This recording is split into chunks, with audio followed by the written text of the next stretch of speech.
to say congratulations to the Bill and Melinda Gates Foundation for having translated that launch into grantees, because it's one thing to launch, it's another thing to invest, and it's another thing to deliver. So just sitting there with colleagues who are recipients of this Grand Challenge on Women and Girls the last 3 days has been amazing. And congratulations to the Gates Foundation for daring to have the infrastructure inside the foundation to deliver on women and girls. Congratulations, Sarah, on your appointment as the director.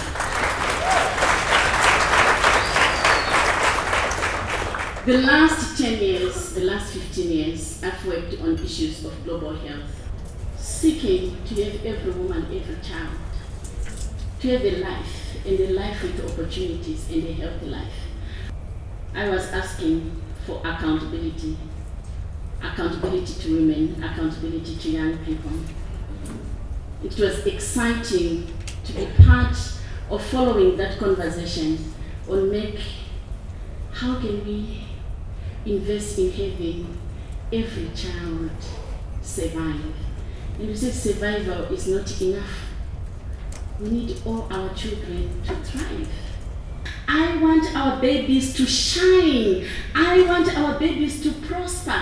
I want our children to innovate. We need to go beyond surviving and thriving. We need to say, how do we invest in young minds, for the young minds to innovate when they are young? We have to talk about STEM with little girls, and not only talk about surviving and thriving, just to be unleashing the total potential at the earliest. We can't talk about thriving of our children without talking about the mother. Therefore, embedded, integrated, and intrinsic within the All Children Thrive agenda is the centrality of women's rights and women's empowerment. We must integrate.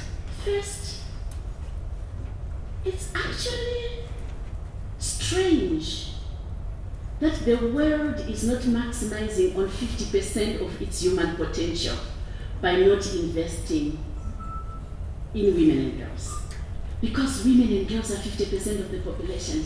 So when we see women disempowered, marginalized, out of school, there are the less numbers in research, in technology, as scientists, the world is doing itself a disfavor, because we are not harnessing the true total potential of our capabilities as a people, globally, and much more so on my continent.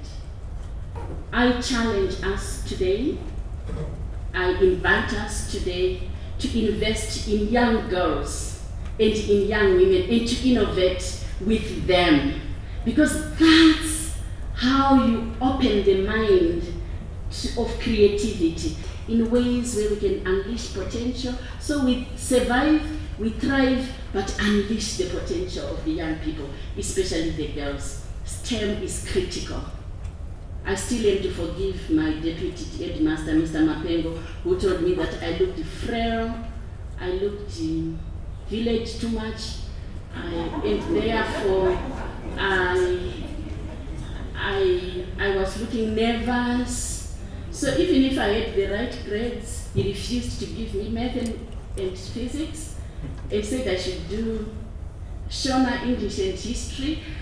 I think I came out to be a great lawyer, but I still feel I needed to be a bus engineer, because I wanted to know how the bus from my village actually kind of works. So I was denied the opportunity to know how the bus, and so I promised my children that next year I'm enrolling for A-level mathematics. So if there are any mathematicians here, I'm looking for a tutor. And 31 years later, after I left A-level, I still want to do A-level mathematics, Cambridge syllabus, so that I can go back to Mr. Mapengo and say I did it. I recommend that you integrate gender indicators and measures in all your programs. It's very easy to do. Who is on your research team? Does it include a female co-researcher or an expert or a gender expert? Does it include people in your administration? So we need to integrate measures and indicators into your project, not just the results.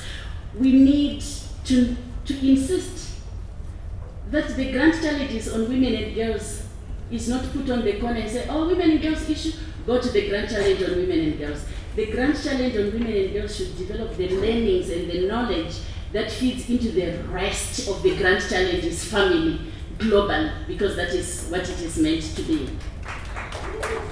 African women are not only micro, we are also macro. So it means we also have women in the continent who are investing big, and we need to recognize that and to look into relationship with community philanthropy. Domestic financing easy, just buy one helicopter less and put money to R&D and put part of that grant to women and girls. Right? The greatest security of a nation, it's education and empowered people who are healthy, and especially women. So Africa has money, just prioritize and the resources. I give you an invitation to my challenge.